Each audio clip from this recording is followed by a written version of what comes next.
E nós também conversamos com o presidente da Copavel, Dilvo Grolli.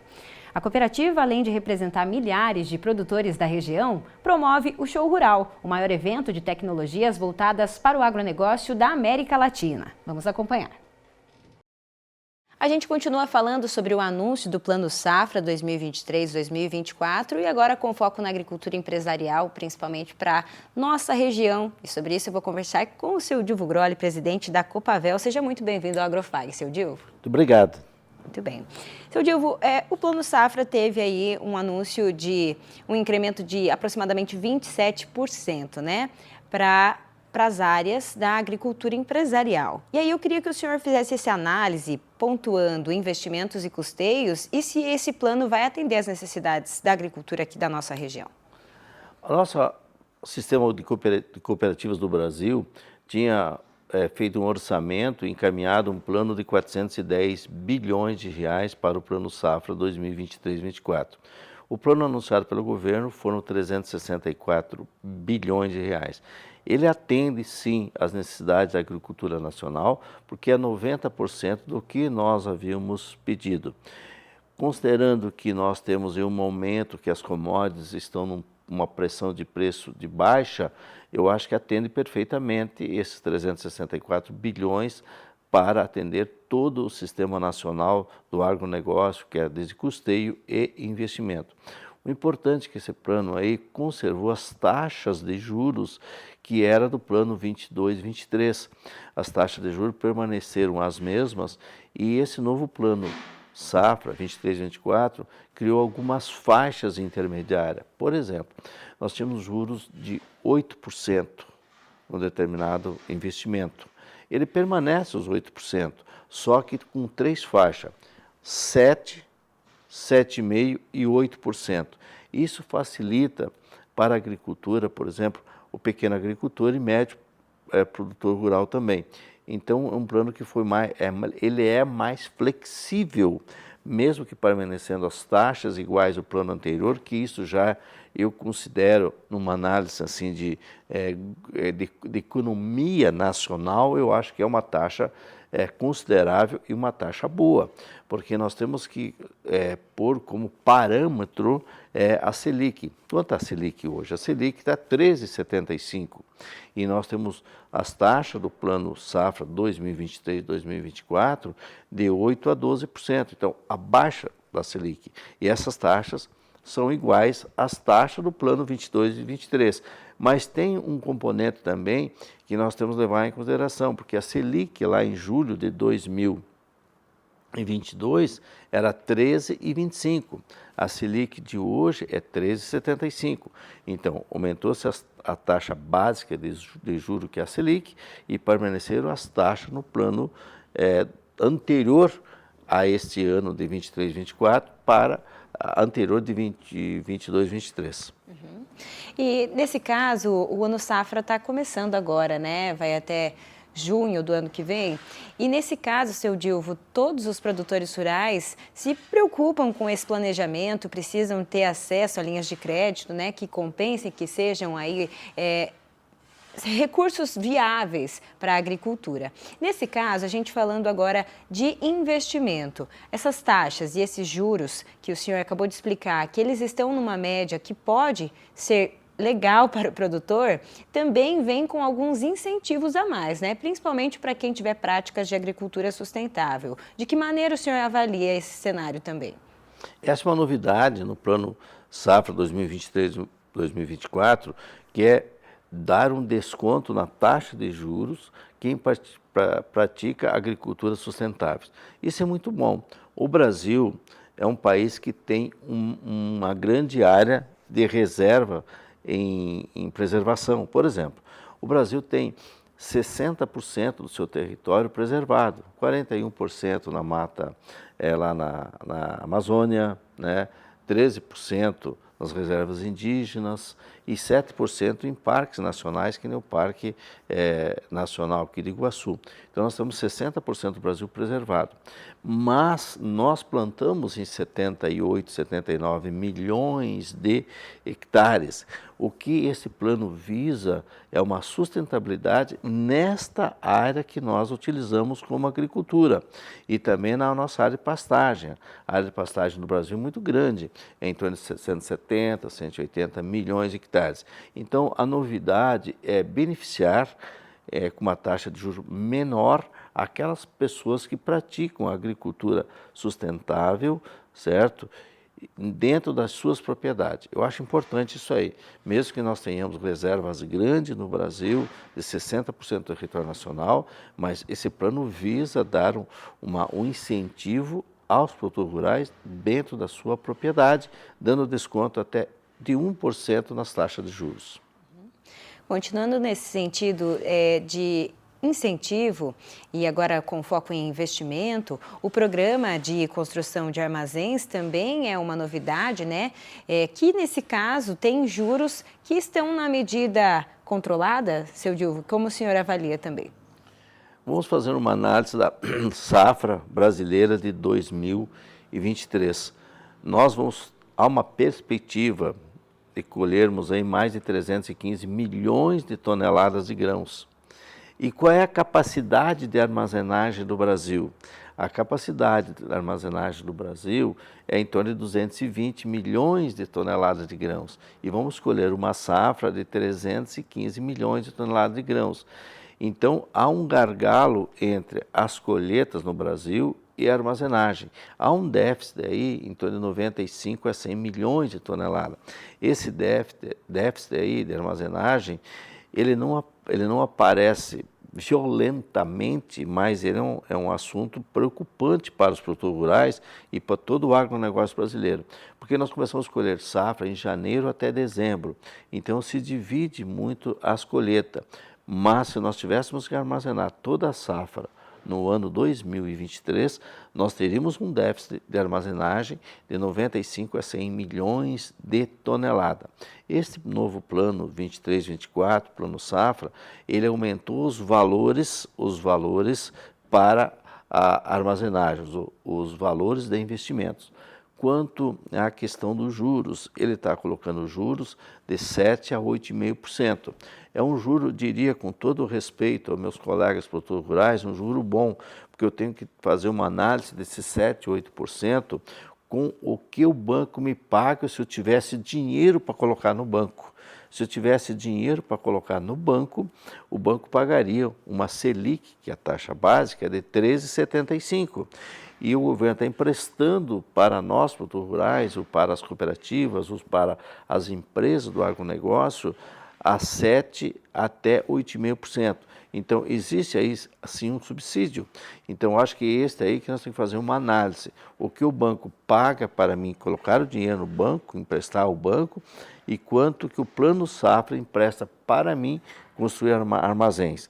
Eu acho que esse déficit da armazenagem vai ser corrigido com o tempo, mas os valores do Plano Safra 2023, 2024 já são um incentivo à construção de mais armazéns. O senhor, como presidente e líder da cooperativa, sabe que essa é uma necessidade, né, dessa questão da armazenagem. As cooperativas em si não estão mais dando conta e, na verdade, é um déficit no país todo, né? Mas esse incentivo para terem armazéns nas propriedades é algo que pode fazer essa mola, né, da questão do armazenamento girar com mais tranquilidade. A questão da armazenagem no Brasil, quando nós olharmos assim, qual é a capacidade de armazenagem dos produtores rurais dos Estados Unidos? 60% dos produtores rurais dos Estados Unidos têm armazéns nas suas propriedades. Quando a gente olha para outros países, como por exemplo a Argentina, tem em torno de 40, 45 de armazéns dentro das propriedades rurais. Quando a gente olha para o agronegócio brasileiro, a gente vê que este número está em torno de 30% a 35% a capacidade de armazenar dentro das propriedades. E é muito importante que aumente a capacidade de armazenagem dentro das propriedades. Que nós sabemos aí que você tem uma logística que custa caro hoje, você tirar da propriedade, trazer a cooperativa ou a cerealista. E quando você sai do caminhão da propriedade até a cooperativa e a cerealista, não vem somente o grão padronizado de soja, milho, trigo, sorgo, outra qualquer cultura. Ele vem com certas impurezas. E essas impurezas custam para o produtor rural, porque ele está transportando impureza que vai ser tirado lá na cooperativa, lá na cerealista. E muitas vezes essas empresas estão próximas a núcleos urbanos. Aí você tem mais uma complicação na área urbana, que é a poluição. Então, quando você faz isso na propriedade, você tirando a impureza, padronizando soja, o milho, trigo, qualquer grão na propriedade, você aproveita, inclusive, os subprodutos desses produtos, que são bons subprodutos. Vamos falar o que é um subproduto? Soja quebradinha é bom. O triguilho é bom para todos esses produtos, são bons para trato de animais. Então eu tiro uma impureza que vai custar mais cara a minha logística, deixo na propriedade e uso como matéria-prima para os animais, como ração para os animais. Então veja como é importante que o Brasil tem uma pequena uma defasagem de armazenagem a nível nacional. Quando compara o Brasil com outros países, nós temos menos armazenagem dentro da propriedade. Eu falo com o presidente da cooperativa, mas falo com o produtor rural também, e vejo uma lógica que a gente tem que incentivar também os armazéns nas propriedades. E digo mais, entre construir um armazém na área urbana e na propriedade, qual é o local mais ideal? Mais ideal é na propriedade, mas o produtor não tem essa condição financeira, ele precisa vir essas condições desse investimento através de um plano de apoio. E o Plano Safra desse ano 2023, 2024, ele aumentou os recursos para este financiamento de armazéns, tanto das cooperativas, das empresas do agronegócio, mas também para o produtor rural. E aqui vai até um incentivo aos produtores rurais, né? Que construam os seus armazéns na propriedade, porque na propriedade, quando o produtor rural é médio, ele tem um incentivo, custa armazenagem 7%, o custo do investimento. E quando a gente olha para as cooperativas e as grandes empresas do agronegócio, o juros já é 8,5%. Então tem um incentivo e eu acho que é um negócio bom para todo o agronegócio. Inclusive para favorecer a logística, como o senhor colocou, né? Seu Dilva, outra questão que também foi trabalhada e anunciada durante essa questão de anúncio do Plano Safra foi como o governo atual busca, por meio desse Plano Safra, fazer com que diversos setores, inclusive né, de questões políticas, enfim, tornem-se um elo para o Brasil. E eu queria saber, nessa questão do senhor, focado agora para a questão de reforma agrária, para a situação de que esse governo também buscou fazer as pazes com o agronegócio, né, como o próprio ministro Carlos Fávaro diz. Como o senhor avalia também que esse cenário vai ser daqui para frente, a partir do anúncio do Plano Safra, que pode trazer aí benefícios para todos os setores do agronegócio? Vamos fazer uma análise de pessoas inicialmente. O Carlos Fávaro é um produtor. Como produtor, ele sabe o que o produtor rural precisa. O Neri Geller, que é o ministro número 12 nosso, também é produtor rural. Os dois sabem o que o agricultor precisa, porque eles são produtores rurais. Então, esse é o primeiro encaixe de colocar as pessoas certas no lugar certo, né? O segundo é que esse Plano Safra, ele veio com um recurso maior. Então, tendo mais recursos, você dá uma oportunidade maior para o produtor rural. Terceiro, que esse Plano Safra veio com juros iguais ao Plano Safra anterior, mesmo que nós tenhamos agora um momento de uma taxa de juro maior quando nós olharmos para a Selic.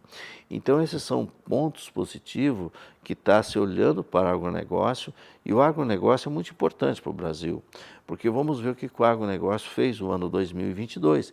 O agronegócio exportou 159 bilhões de reais e só importou, o agronegócio só importou 17,7 bilhões de reais. O agronegócio deixou um saldo positivo para a balança comercial brasileiro em 22 de mais de 141 bilhões de reais. E o governo está acompanhando o agronegócio com essa visão estratégica. É bom para o Brasil a segurança alimentar e é também bom para o Brasil reforçar o seu comércio internacional. Você vê, um país que exporta 159 bilhões de reais e deixa um saldo de 141 bilhões de reais, é um número muito grande e muito representativo. Então, o governo, colocando um plano safra que vai de encontro com a necessidade dos produtores, e tem produtores rurais que estão na frente do Ministério da Agricultura, é fruto de uma aproximação e de uma convergência de ideias, porque eles são produtores rurais, sabem a necessidade, vivem a produção, o agronegócio brasileiro, e o governo tem que incentivar a economia aonde está dando resultado positivo e aonde, observe bem esse fato, quer dizer, quanto nós plantamos no Brasil? Plantamos 78 milhões de hectares. 78 milhões de hectares é 9% do território nacional. Então, quanto que nós temos para crescer em área sem tocar em uma árvore das nossas reservas, que é 60%, reserva amazônica, as outras reservas do Brasil, terras indígenas, etc. Então temos muito para crescer. Se hoje nós somos fortes já e exportamos para 120, 140 países no mundo, nós podemos crescer mais ainda. Então o produtor precisa um incentivo via crédito rural, que esse plano é bom, tá? Segundo, nós precisamos dar uma tranquilidade e uma respeitabilidade ao campo também das questões da reforma agrária. Como é feita a reforma agrária? A reforma agrária não pode ser uma coisa bruta, que tire de uma pessoa para dar para outra. Eu acho que nós temos muitas terras para a reforma agrária no Brasil, criar um plano robusto para a reforma agrária, em terras, inclusive governamentais, ou em terras de propriedade privada, que seja feito um plano de indenização. Então, a questão da propriedade rural, e os dois ministros nossos, tanto o Carlos Fávaro como o Ney Guerra, conhecem de todo esse tema com muita propriedade, seria avançar na reforma agrária, atendendo as pessoas que necessitam, garantindo a propriedade rural de quem tem o seu título através de, se você tiver que precisar de uma propriedade rural privada, você faça a desapropriação e passa para a reforma agrária. Eu acho que nós estamos nesse caminho muito bem, nós temos grandes áreas para para irem para a reforma agrária e preservando o meio ambiente, dando condições para quem precisa da terra e indenizando de direito quem for desapropriado. Certo. Seu Dilvo, muito obrigada pela participação aqui com a gente no Agrofag mais uma vez e até uma próxima oportunidade. Queria até perguntar se o senhor tem mais algum recado para quem vai agora entrar com tudo nesse novo ano safra, para a gente finalizar. Nós estamos vivendo um bom momento no agronegócio e esse plano nos dá a oportunidade de nós continuarmos crescendo. Então nós temos que acreditar no nosso negócio, que é agricultura e pecuária. Muito bem. Até a próxima, seu Dilvo. Até a próxima. Professor Celso, é importante o depoimento do seu Dilvo Grolli, né? O Dilvo, ele como presidente da Copavel, né, ele é uma pessoa influente e importante para a região. Ele foi muito coeso, né, e deu as suas afirmações, né, a sua intenção, né, de como foi o plano Safra. Parabéns para o Dilvo.